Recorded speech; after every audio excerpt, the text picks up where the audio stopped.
Hello everyone, क्या हाल चाल। Welcome to my channel. तो पिछले नोटिस में एनएमसी ने बड़ा बवाल मचा दिया था और उसके अगेंस्ट बहुत सारे एफएमजी ने प्रोटेस्ट किया और अब जाके एनएमसी ने अपने नोटिस में कुछ चेंजेस और क्लैरिफिकेशन किए। हालांकि अभी भी बहुत कुछ आपत्तिजनक है, बट चलिए समझते हैं एनएमसी क्या एक्सपेक्ट कर रहा है अभी एफएमजी से, और आपके सारे डाउट इस वीडियो में क्लियर हो जाएंगे। अगर आप एमबीबीएस अब्रॉड से कर रहे हैं तो आपके एफएमजी की प्रिपरेशन भी इस चैनल पे बहुत जल्द स्टार्ट होने वाली है। तो चैनल पे नए हो तो चैनल को सब्सक्राइब कर दो। चलिए शुरू करते हैं आज का वीडियो। तो देखो, एनएमसी ने ये नोटिस जारी किया है फिर से, जो अभी पिछला नोटिस उन्होंने दिया था उसको रेक्टिफाई करने के लिए। सबसे पहला चीज क्या, किस पे कौन सा रूल लागू होगा। तो सिंपल सा चीज है, अगर आपने 18/11/2021 से पहले 18/11/2021 से पहले एडमिशन लिया है, एडमिशन लेटर आपकी बात कर रहा है, ठीक है, तो फिर आप पे क्या लगेगा, स्क्रीनिंग टेस्ट रेगुलेशन 2002 लगेगा। मतलब एफएमजीएल आपका यहां नहीं लग रहा, ठीक है। बट अगर आपने 18/11/2021 के बाद एडमिशन लिया है तो आपको कंपलसरी रोटेटिंग मेडिकल इंटर्नशिप करना पड़ेगा, जो एफएमजीएल रेगुलेशन है, ठीक है। ये एफएमजीएल रेगुलेशन 2021 आप पे एप्लीकेबल हो जाएगा, ठीक है। एफएमजीएल रेगुलेशन में आपको पता है क्या क्या था। कोर्स ड्यूरेशन आपका 54 महीने का होना चाहिए, उसी कंट्री में होना चाहिए, उसी कॉलेज से होना चाहिए, ना आप ट्रांसफर ले सकते हो ना आप कुछ कर सकते हो, और आपको ऑफलाइन पढ़ना है उसको। उसके बाद आपको 1 साल का इंटर्नशिप शो करना है। उसके बाद आप इंडिया आओगे तो आपको एफएमजी या नेक्स्ट एग्जाम जो भी होता है, एफएमजी हो रहा है अभी तो एफएमजी एग्जाम देना है। एफएमजी एग्जाम के बाद आपको 1 साल इंडिया में इंटर्नशिप करना है, फिर जाके आपका परमानेंट रजिस्ट्रेशन आएगा। ये चीज आपको पता होगा, ठीक है। तो वही वाली बात इसमें करना है, ठीक है। अब इसमें देखो क्या क्या सवाल था। पहला सवाल तो ये क्लियर हो गया, किसके लिए एफएमजीएल रेगुलेशन है और किसके लिए स्क्रीनिंग टेस्ट रेगुलेशन। दूसरा पॉइंट कि एफएमजी जिसने एनी पार्ट ऑनलाइन मोड किया है तो क्या वो एलिजिबल है। तो यही बोल रहा है क्या, in case where a foreign medical graduate who is attended online classes during the penultimate and final years. Penultimate मतलब फाइनल ईयर या फाइनल ईयर के 1 साल पहले, and were unable to compensate such online class through physical classes, ठीक है। तो उन सबको क्या है, आपको क्लर्कशिप करना पड़ेगा। तो पहले क्या कह रहा था कि आप उसी कंट्री जाइए, उस कंट्री में जाके कीजिए। तो उन्होंने यहां पे क्या किया, उन्होंने कहा कि आप इंडिया में कर सकते हैं 1 to 2 year of clerkship in India, ठीक है। बट इसके लिए आपको कॉलेज को एक्स्ट्रा पैसा देना पड़ेगा, वो अभी आगे मैं नोटिस में दिखा दूंगा, ठीक है। दूसरा उसमें बोला कि however where the FMG has produce a valid compensatory certificate, उसी कॉलेज से कि भैया मैं ऑनलाइन पढ़ रहा था बट मैंने उस ऑनलाइन वाले पार्ट को ऑफलाइन जाके कंपनसेट कर दिया, तो उनको कोई ऐसा काम नहीं करना पड़ेगा, ठीक है। This is a very good point. ये बड़ा दिक्कत वाला था क्योंकि बहुत लोग कॉलेज से आ गए हैं, उस यूनिवर्सिटी से आ गया, अब उसको वहां जाके फिर से पढ़ना होता, तो उन्होंने वो काम इंडिया में कर दिया। तो this is a very good initiative, है ना। हालांकि आपका टाइम तो जा रहा है बट कम से कम इंडिया में करोगे कुछ ज्यादा सीख पाओगे, तो this is again very good, ठीक है। अच्छा, फिर इन्होंने क्या बोला, what is the term by sufficiently compensated notice. तो भैया सफिशिएंटली कंपनसेटेड का मतलब है कि जो भी पार्ट था आपका थ्योरी का, ठीक है, या प्रैक्टिकल का या इंटर्नशिप का, ठीक है, वो सब आपको ऑनलाइन ही किया है आपने, तो आपको वो ऑफलाइन जाके करना पड़ेगा। ऑफलाइन जाके मतलब इंडिया में आप करना पड़ेगा, ठीक है। तो यही वाली बात है, ठीक है। तो क्या कर रहा है, the foreign medical institute is expected to make appropriate arrangement either by conducting extra classes by extending the duration of the course to compensate the online period, ठीक। This applied to FMGs who are pursuing और yet to compensate the online classes, ठीक है। तो उसके लिए उनको बोला हुआ है कि आप अपने ट्रांसक्रिप्ट में भैया ये ऐड वर्ड करके दो, एक्स्ट्रा क्लास लगाओ या एक्स्ट्रा टाइम दो या कोर्स ड्यूरेशन बढ़ाओ, बट जो मेरा 54 महीने का ड्यूरेशन है वो 54 महीने का ड्यूरेशन मुझे करके दो, ठीक है। अच्छा, फिर बोला कि clarification in regard completion of clerkship in India in lieu of online classes. तो अगर तुम इंडिया में क्लर्कशिप करते हो तो यहाँ पे क्या है, FMGs who have attended online classes during the penultimate and final year and were unable to compensate such online instruction to physical classes, तो उनको क्या है, इंडिया में आप क्लर्कशिप कर सकते हो कुछ पैसा देके, 1 साल या 2 साल। अगर मान लो फाइनल ईयर तुमने मिस किया तो 1 साल का क्लर्कशिप करना पड़ेगा।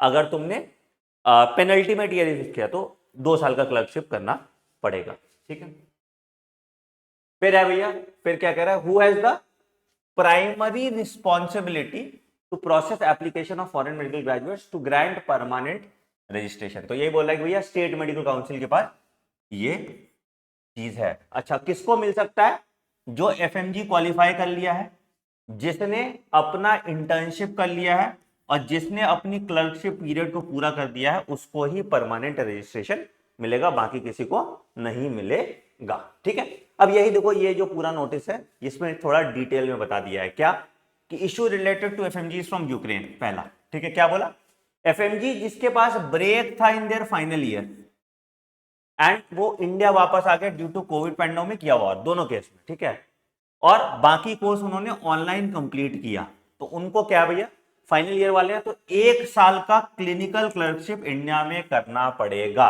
और उसके लिए उसको पैसा देना पड़ेगा कितना, 5,000 रुपए। इससे ज्यादा मेडिकल कॉलेज चार्ज नहीं कर सकता। तो आप अप्लाई कीजिएगा मेडिकल कॉलेज में, आप इंडिया में क्लर्कशिप कर लीजिएगा। Very good move this is. ठीक है, जब आपने 1 साल का क्लर्कशिप पूरा कर लिया तो फिर आप एफएमजी का एग्जाम देंगे और उसके बाद फिर आप सीआरएमआई जो आपका इंटर्नशिप है, वो इंटर्नशिप इंडिया में करके फिर आप परमानेंट रजिस्ट्रेशन ले सकते हैं। ठीक है, जब आप इंडिया में इंटर्नशिप कर रहे हैं, पहले क्या था, इंटर्नशिप पेड नहीं था, तो अब इंडिया में इंटर्नशिप जब आप कर रहे हैं तो आपको स्टाइपेंड मिलेगा। ठीक है, दिस हैज बीन एप्लीकेबल, ये सुप्रीम कोर्ट का रूल आया था तो उसके बाद से ये एप्लीकेबल, तो आपको अब स्टाइपेंड मिलेगा। ठीक है, अच्छा, जो बच्चे एग्जिस्टिंग एफएमजीज हैं, जो इंटर्नशिप कर रहे हैं, तो वो अपना इंटर्नशिप कंप्लीट करेंगे 2 साल का और परमानेंट रजिस्ट्रेशन आपको मिल जाएगा। तो आपको कोई दिक्कत नहीं, जो ऑलरेडी इंटर्नशिप कर रहे हैं या जिन्होंने एफएमजी एग्जाम क्लियर कर लिया, उनके लिए कोई आफत नहीं है, वो अपना यहां से कर लेंगे। ठीक है, तो यही वाली बात है। तो दिस रिलैक्सेशन किसके लिए, this relaxation is specifically for final year students who have return to India due to pandemic और वॉर। तो जो यूक्रेन वाले बच्चे थे या जो पैंडेमिक के टाइम में फाइनल ईयर में थे,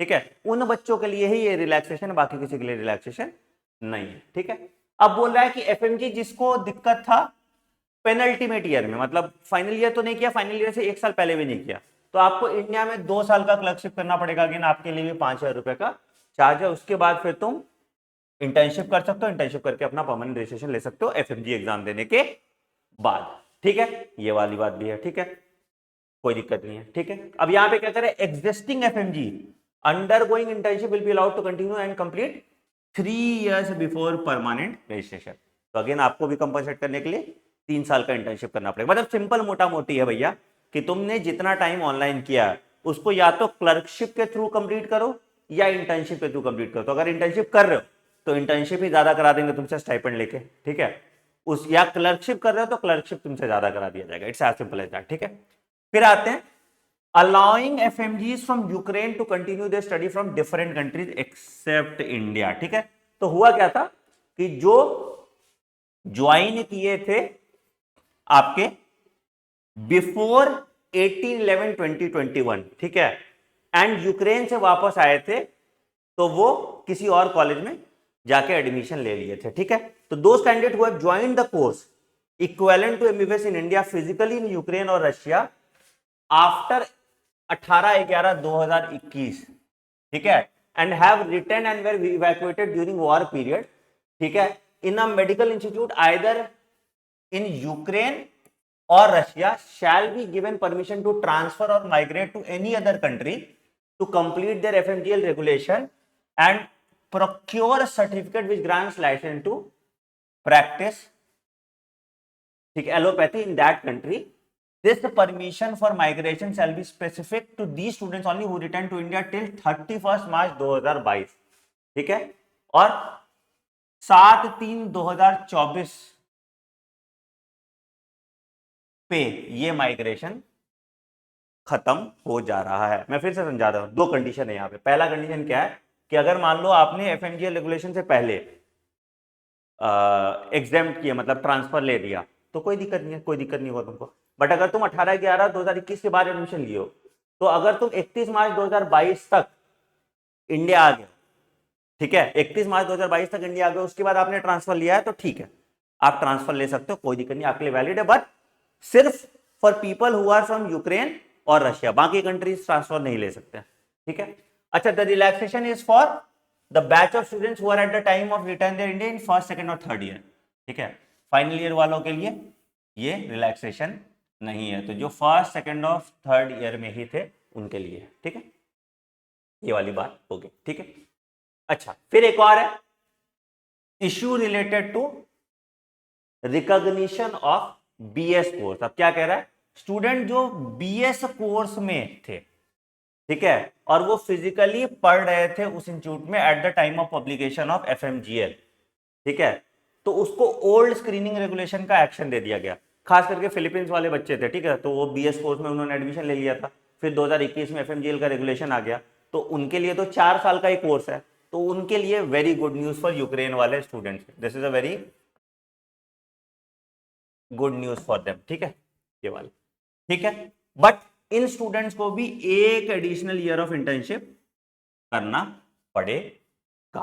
ठीक है, और this is an one time examination, अब से नहीं वैलिड है। ठीक है, ये उनके लिए ही वैलिड है, ये ध्यान रखिएगा। ठीक है, ये भी दिल बड़ा करके एनएमसी ने दिखाया। अगला issue related to internship of FMG in Indian institute. ठीक है, तो the number of seat permitted for internship और clinical clerkship will be 7.5% of the permitted MBBS seat in old colleges who have their students pursuing CRMI, and it shall be 100% in new medical colleges who do not have their students joining CRMI। तो बड़ी अच्छी बात है। यहाँ पे क्या है कि पहले क्या था कि पुराने कॉलेजेस में आप इंटर्नशिप के लिए अप्लाई करोगे तो 7.5% सीट पे कर सकते हो, क्योंकि उनके अपने स्टूडेंट्स हैं, उनको भी तो चाहिए होगा। ठीक है, नए कॉलेज के लिए बोला कि भैया अभी बहुत सारे नए कॉलेज है, तो बोला 100% उनकी सीट्स एफएमजी को दे दिया। तो इंटर्नशिप का जो वेटिंग पीरियड है वो वेटिंग पीरियड कम हो जाएगा। This is a good news है ना, वेटिंग पीरियड कम हो जाएगा। तो ये भी बड़ा अच्छा काम किया इन्होंने, किसी ने लगा अच्छा सद्बुद्धि दिया इनको। ठीक है, अब फिर आ गया issue regarding eligibility certificate. Eligibility certificate ठीक है, ये कोई बहुत मेजर इशू नहीं था, ये मैं अलग से तुम्हें समझा दूंगा। ठीक है, अब आते हैं issue regarding capping of the time limit to qualify FMG exam. ये बड़ा अच्छा है, ये कह रहा है कि भैया तुमने जब एडमिशन लिया, डेट ऑफ एडमिशन,